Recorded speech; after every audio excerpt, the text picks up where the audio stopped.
अस्सलाम वालेकुम। आज मैं बताने वाली कि बेटी का क्या मर्तबा है। बेटी का सबसे बड़ा मर्तबा ये है कि बेटी घर की बरकत होती है, बेटी घर की रोजी होती है।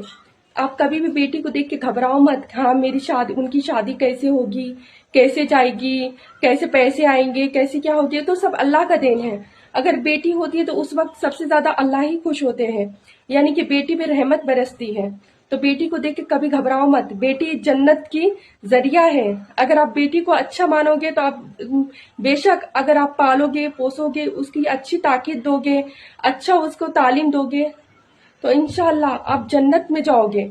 अगर आप उसको गलत रास्ता सिखलाओगे, अगर आप ही उसको ताकीद नहीं दोगे, तो वो बेटी तो गलत रास्ते पे जाएगी ही ना। तो सबसे पहले क्या जरूरी होता है कि माँ बाप को अच्छी परवरिश करे, अच्छी ताकीद दे, अच्छी तालीम दे।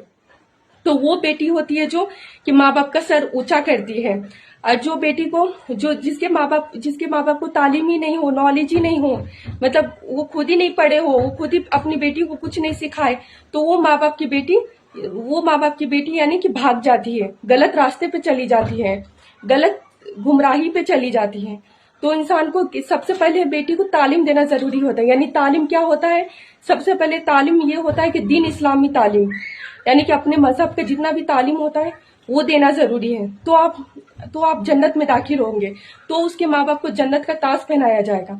अगर बेटी सही सलामत इज्जत से अपने घर पे चली गई, तो अगर बेटी इज्जत से नहीं गई, अगर किसी के साथ में चली गई, तो समझो उसके माँ बाप पे सब चीज जाता है। तो इसलिए इंसान को अच्छे से रहो और अपनी बेटी को तालीम दो, ताकि गलत रास्ता इख्तियार ना करे, गलत रास्ते पे ना चले।